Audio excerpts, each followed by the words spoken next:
There are moments in life when the heart feels heavy, when you smile in front of people but collapse inside. You try to explain your pain but words fail you. And sometimes the most powerful thing you can do is not to say many words, but to say the right ones. When everything feels shattered, when you don't even know how to make dua anymore, hold on to these 7 simple words and say them sincerely. Oh Allah, heal my heart and soul. Not shouted, not rushed, said quietly from the depth of who you are. This single letter may seem small, but it carries a powerful meaning. When you say, oh, you are not making a demand and you are not speaking from a place of control. You are calling out. You are admitting that you don't have all the answers, that you don't have all the strength, and that you cannot carry everything on your own. Oh is the sound of humility. It is the sound of a servant turning back to his Lord. In real life, we are often taught to appear strong, to act like we have everything under control. We hide our struggles, we convince ourselves we can handle it alone. But pain has a way of stripping that illusion away. When hardship hits, pride collapses. Suddenly, the heart realizes how fragile it truly is. That is where awe begins. It is the moment you stop pretending and start being honest. Saying oh is like raising your hands before you even speak. It is saying, I am here and I need you. You are no longer relying on people who may fail you, nor on your own limited strength. You are acknowledging that real help comes from beyond this world. This is not weakness. This is clarity. Many people delay turning to Allah because they think they must first be strong, clean or confident. But awe teaches the opposite. You turn to Allah exactly as you are broken, confused, exhausted.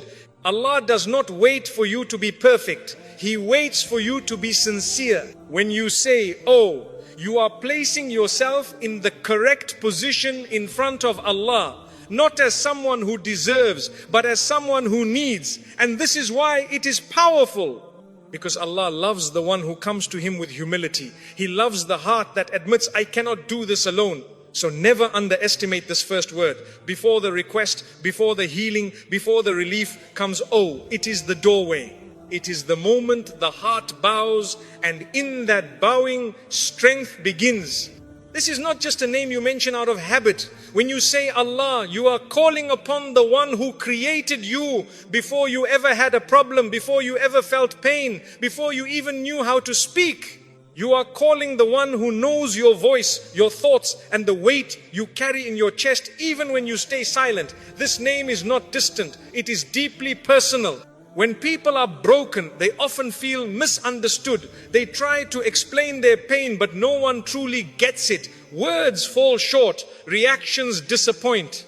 But when you say Allah, you are turning to the only one who understands you completely without you having to explain anything. He knows what hurt you when it started and why it still aches today. This name carries mercy before judgment. Many people hesitate to turn to Allah because they think, I've made too many mistakes, or I don't deserve help.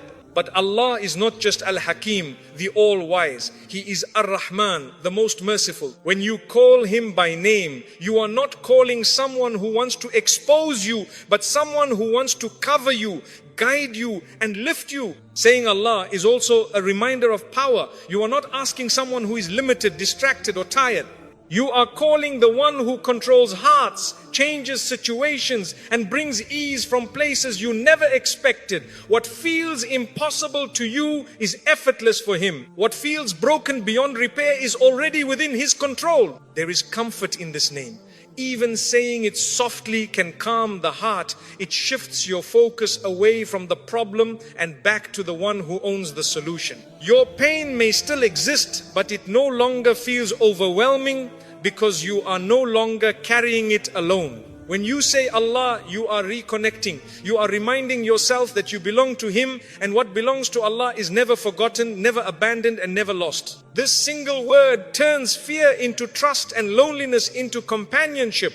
And that is why it comes so early in the dua, because everything that follows depends on who you are calling. When you say the word Allah, you are not simply uttering a name. You are calling upon the one who existed before your pain, before your story, before your existence itself. This name is not new to your tongue, but every time you say it with sincerity, it becomes new to your heart. Especially when you are broken, this name carries a weight of comfort that nothing else can replace. Many people walk through life feeling unseen. They carry struggles they cannot explain, wounds they cannot show, and questions they cannot answer. They speak to people and still feel unheard. They open their hearts and still feel misunderstood. But when you say Allah, you are speaking to the one who does not need an explanation. He already knows. He knows what happened in public and what happened in private. He knows the moment your heart cracked, even if you pretended to be strong. This is what makes this name so powerful. Allah is not distant. He is not unaware. He is not detached from your reality. He is closer to you than your own breath. He knows the tears you wiped away before anyone saw them. He knows the du'as you wanted to make but couldn't find the words for. When you call Him by name, you are calling the one who has always been aware of your pain, even when you were trying to ignore it yourself. Some people hesitate to say Allah in moments of brokenness because guilt creeps in. They think of their mistakes. They remember their sins. They replay moments where they fell short. Shaitan whispers, how can you call upon Allah after all this? But this is a misunderstanding of who Allah is. You are not calling a being who waits for you to be perfect. You are calling the one who invited you to come back no matter how far you wandered. Allah is not only the Lord of those who feel strong. He is the Lord of those who are exhausted. He is not only the God of those who pray confidently. He is the God of those who whisper through tears. When you say Allah, you are not presenting a resume of good deeds. You are presenting your need, and Allah responds to need with mercy. This name also reminds you of balance. Allah is Al-Qadir, the all-powerful, but He is also Al-Latif, the most gentle. He has the power to change your situation instantly, yet He chooses wisdom over haste. Sometimes He removes the pain, sometimes He gives you strength to endure it. Sometimes He replaces what was lost. Sometimes He teaches you something through the loss. All of this falls under His perfect knowledge, even when it doesn't make sense to you. When life feels out of control, saying Allah recenters you. It reminds you that while you may not understand what is happening, nothing is random, nothing is careless, nothing is outside His awareness. Your pain is not meaningless, and your struggle is not ignored. There is wisdom unfolding, even if you cannot see it yet. There is also comfort in knowing who you are calling. People get tired of listening. People become overwhelmed. People give advice when all you wanted was understanding. But Allah never grows tired of you turning to Him. He never says, not again. He never says, I've heard this before. Every time you call His name, He listens as if it matters, because to Him it does. Saying Allah also restores your sense of belonging. When you are broken, you often feel alone, disconnected and abandoned. But this name reminds you that you are not ownerless, you belong to Allah. And what belongs to Allah is never neglected, even when people walk away, even when doors close, even when life feels empty. Allah remains constant. This name shifts your focus from the size of your problem to the greatness of the one you are calling. The pain may still exist, but it no longer feels suffocating. The fear may still be there, but it no longer controls you. You realize that you are speaking to the one who controls hearts, circumstances and outcomes, the one who can bring relief from places you never expected. Even the sound of the name Allah carries tranquility. It is not rushed, it is not harsh, it flows gently, settling the heart. Many people find peace simply by repeating it quietly, because sometimes healing does not begin with answers, sometimes it begins with remembrance. So when you say Allah in this dua, pause for a moment. Understand who you are calling. You are calling the most merciful, the most wise, the most loving. You are calling the one who has never abandoned you, even in moments when you felt far from Him. And in that realization, something inside you begins to soften, because when you know who you are calling, hope is reborn. And when hope returns, healing is no longer impossible. When you say the word heal, you are admitting something very important, that something inside you is wounded. Healing is not denial. Healing is honesty.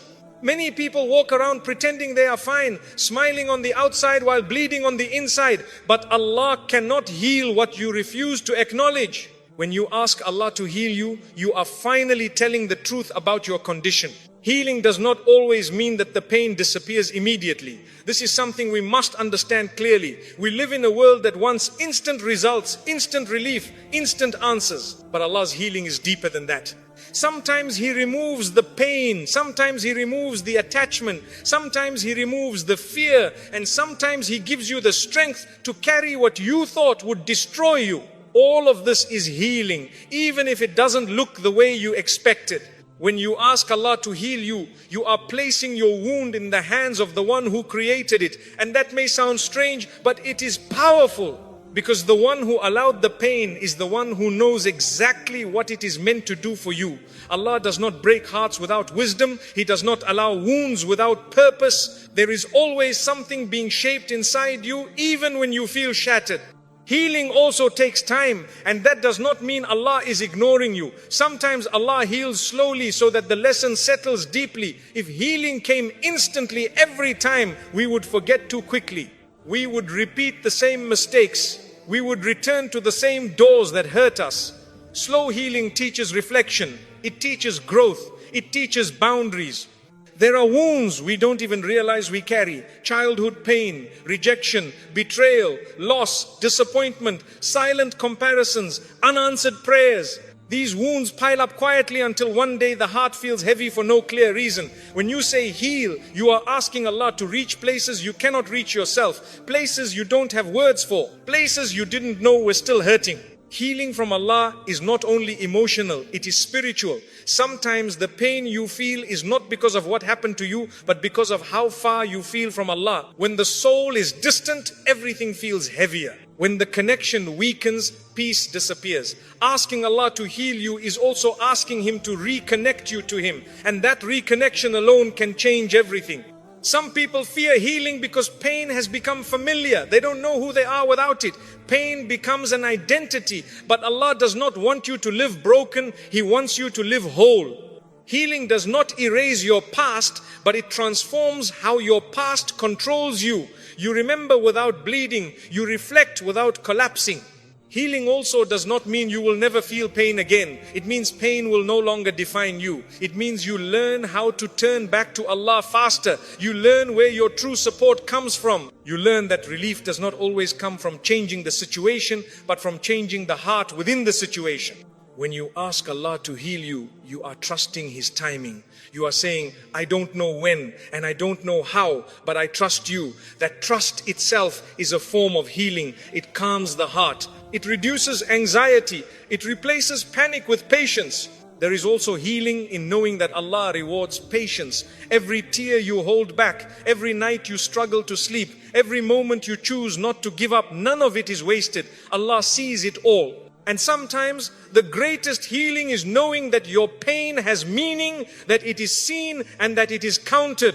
So when you say heal, say it with hope, not desperation. Say it knowing that Allah's healing is perfect even when it is delayed. Say it knowing that the one who heals hearts does not make mistakes. And trust that even if you don't feel better yet, something within you is already changing. This small word carries deep honesty. When you say my, you stop hiding behind general statements and shared pain. You are no longer saying people are struggling or everyone is hurting. You are saying this is mine, my wound, my fear, my weakness. And that level of honesty is where real healing begins. Many people avoid this word because it feels too exposed. Saying my forces you to take off the mask. It forces you to admit that the pain is not just around you, it is within you. We often find comfort in speaking generally because it protects us from vulnerability. But Allah does not want distance in your dua. He wants closeness. And closeness begins when you own your reality.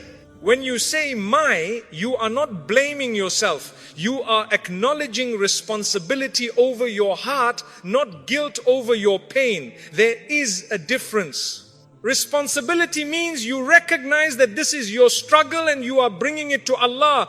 Guilt says you deserve the pain. Islam does not teach that kind of hopeless thinking. Islam teaches accountability paired with mercy. This word also separates your pain from comparison. One of the biggest traps when you are broken is looking at others and minimizing your struggle.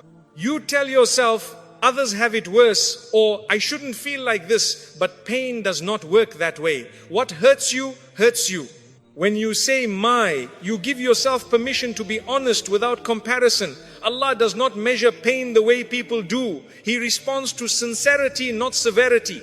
Saying my also deepens your relationship with Allah. It turns the dua from a scripted phrase into a personal conversation. You are no longer repeating words you heard somewhere. You are speaking from your own life. And Allah loves personal du'as because they reflect trust. You don't speak personally to someone you don't trust. There is also strength in this word. Some people think owning pain makes them weak, but the opposite is true. Weakness is pretending nothing is wrong. Strength is standing before Allah and saying, this is what I'm carrying. When you say my, you are showing courage. You are choosing truth over comfort. This word also reminds you that Allah deals with you individually. Your journey is not identical to anyone else's. Your test is designed specifically for you, your heart, your capacity, your growth. When you say my, you are acknowledging that Allah knows you personally, not as part of a crowd, but as an individual servant with a unique story. Many people struggle because they make du'as that are too distant. They ask for general peace, general ease, general happiness, but they never address the specific pain. My forces specificity.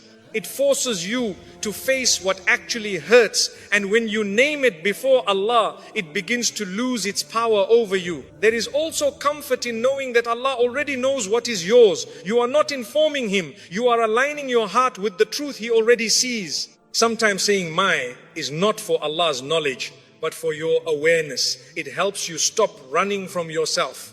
This word also breaks the habit of blaming everyone else. While others may have caused your pain, healing begins when you take ownership of your heart. You cannot control what people did to you, but you can control where you take the pain. Saying my means you stop waiting for others to fix what only Allah can heal. When you say my, you are also declaring that your pain matters, not because you are special in the eyes of people, but because you are valuable in the sight of Allah. He does not dismiss your struggle as insignificant. He does not tell you to be quiet because others are suffering more. He listens fully because you are His servant. So do not rush this word. Let it sit, let it humble you, but also ground you. My is the moment you stop running and start returning. It is the moment you stop pretending and start trusting.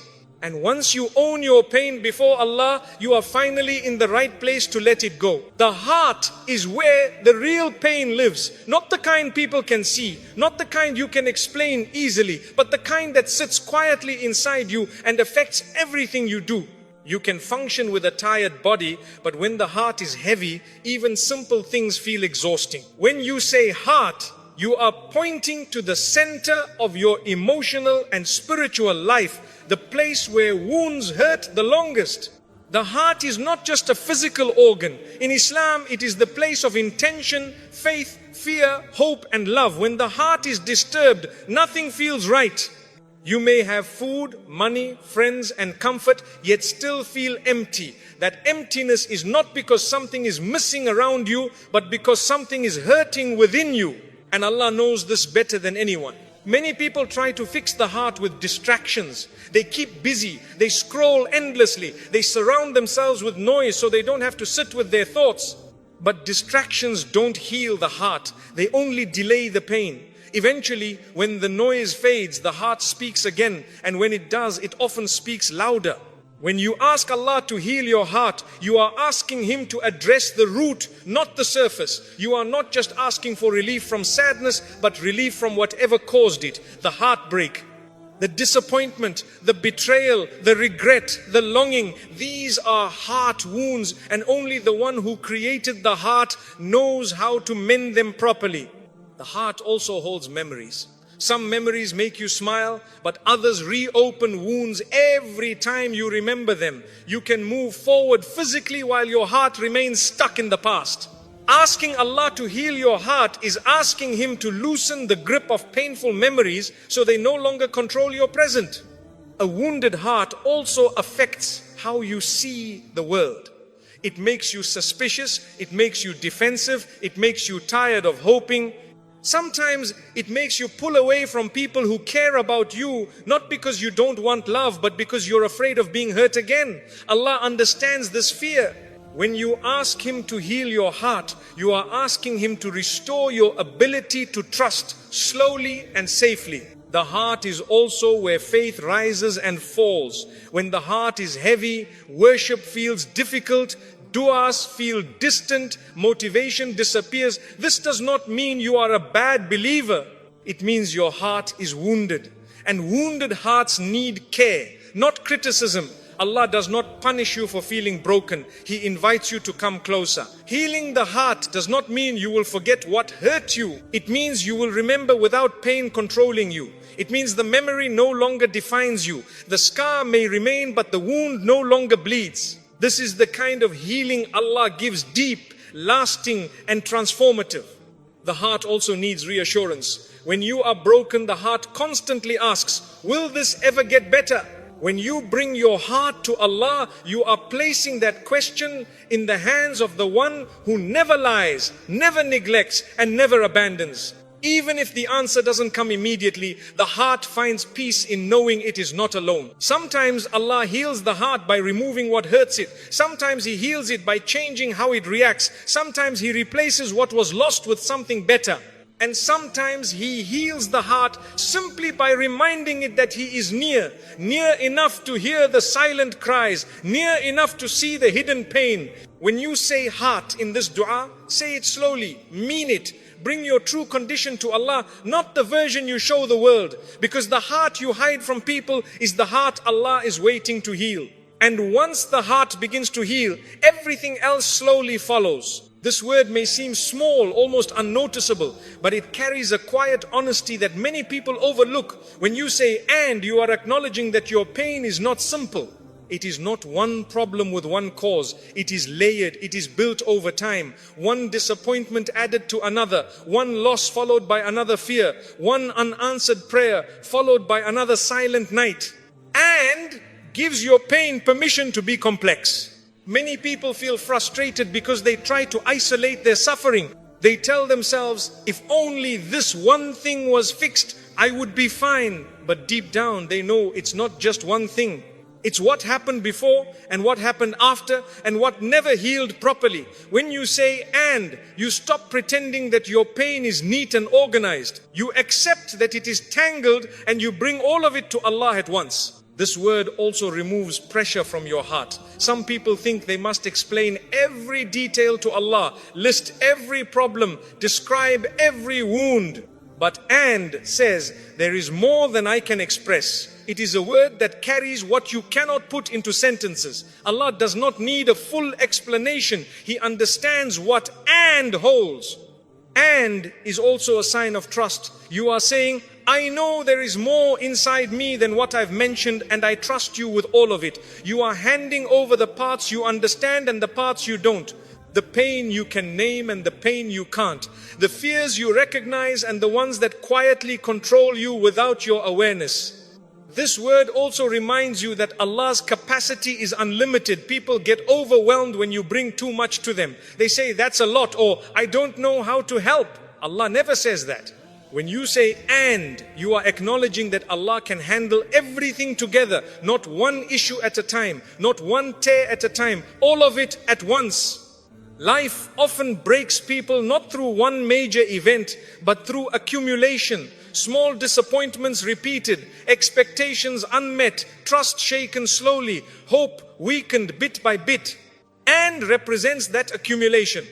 It represents the quiet exhaustion that comes from carrying too much for too long. When you say it, you are finally admitting this is heavy.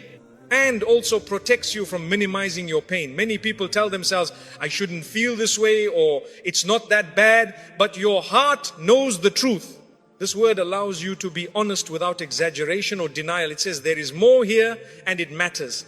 There is also humility in this word. You are admitting that your understanding is limited. You don't fully know what hurts you or why.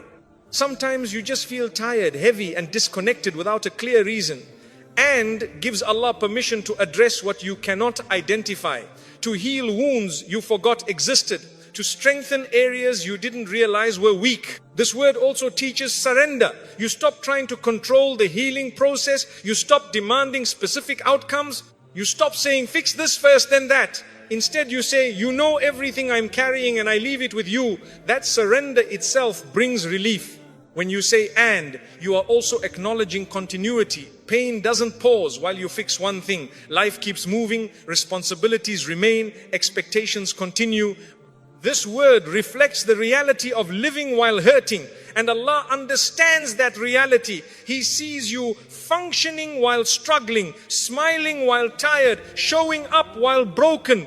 So do not rush past this word. Let it represent everything you couldn't say, everything you didn't know how to explain, everything you were too tired to put into words. And is the silent carrier of your unspoken burdens.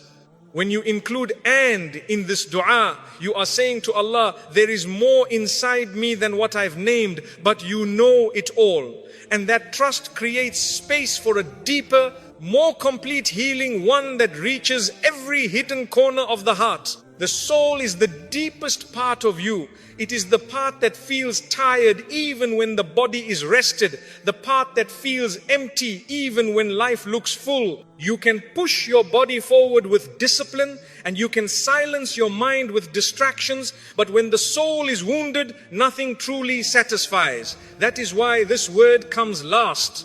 Because it points to the deepest level of pain, the kind that no one sees and no one asks about.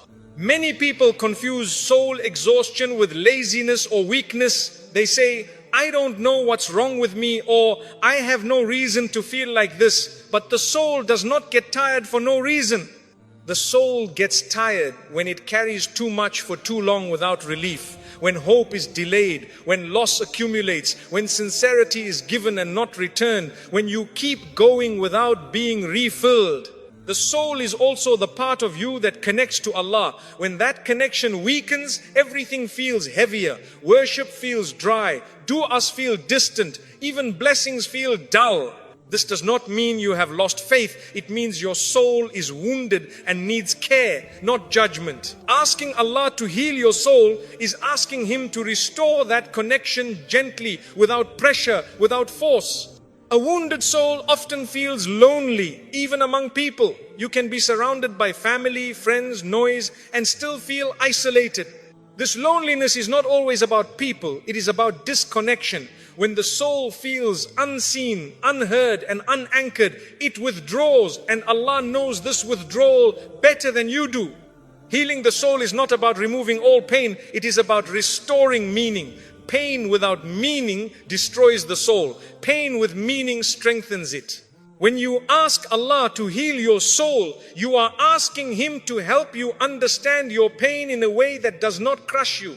You are asking Him to turn suffering into growth, heaviness into depth, and wounds into wisdom. The soul also carries fear. Fear of the future, fear of being hurt again, fear of disappointment, fear of being alone forever. These fears sit quietly and drain your energy over time. Healing the soul means calming these fears, not by guaranteeing outcomes, but by restoring trust. Trust that Allah is in control. Trust that what missed you was never meant for you. Trust that what is written will come at the right time. A tired soul often loses motivation, not because it doesn't care, but because it has cared too much for too long without relief. It becomes numb. It stops expecting good. It stops dreaming. When you ask Allah to heal your soul, you are asking Him to bring life back into you. Not excitement, not hype, but a quiet willingness to keep going. The soul also remembers every time you were patient when it was hard, every time you held back tears, every time you chose not to give up. These moments are not lost. Allah records them. And sometimes knowing that your struggle is seen is itself healing. The soul finds peace in being acknowledged. Healing the soul does not happen overnight. It happens slowly, through moments of remembrance, small acts of sincerity, quiet acceptance, and gradual trust. Sometimes Allah heals the soul by changing your circumstances. Sometimes He heals it by changing your perspective. And sometimes He heals it simply by reminding you that He is near. A healed soul does not mean a life without pain. It means a heart that knows where to turn when pain returns. It means you break but you don't shatter. You fall but you rise with awareness. You feel pain but it does not erase your purpose. When you ask Allah to heal your soul, you are asking for the most profound form of healing, the kind that doesn't just make you feel better, but makes you stronger, wiser, and closer to Him. The kind that doesn't erase your story, but redeems it. So say this word slowly, mean it deeply. Bring your exhaustion, your confusion, your quiet despair, and your fading hope to Allah, because the soul that turns to Allah is never abandoned. And the soul that Allah heals may carry scars, but it will also carry light. When you put all these words together, you realize this dua is not long, but it is deep. It begins with humility, it calls upon the most merciful, it asks for healing, it owns the pain, it reaches the heart, it carries everything unspoken, and it ends with the soul. Nothing is left out. Nothing is hidden. It is the cry of a servant who has stopped running and finally returned. Do not underestimate moments like this. Some of the greatest changes in a person's life begin with a quiet dua whispered when no one else is watching. Allah does not ignore broken hearts that turn to Him sincerely. He does not delay out of cruelty, and He does not heal without wisdom. Every moment you wait, every tear you hold, every time you choose not to give up, it all has value in the sight of Allah. You may not feel strong right now. You may not feel hopeful. That's okay. Healing does not require you to be strong. It requires you to be honest. Say these words when you wake up heavy. Say them when the night feels long. Say them when you don't know what else to say. Let them become your anchor. And remember this, Allah heals in ways you cannot imagine. Sometimes He removes the pain. Sometimes He removes what caused it. Sometimes He replaces what was lost. And sometimes He strengthens you so deeply that the pain no longer controls you, but He never leaves a sincere servant empty-handed. So keep turning back, keep calling His name, keep trusting, even when understanding is hard, because a heart that turns to Allah is already on the path to healing, even if it doesn't feel like it yet.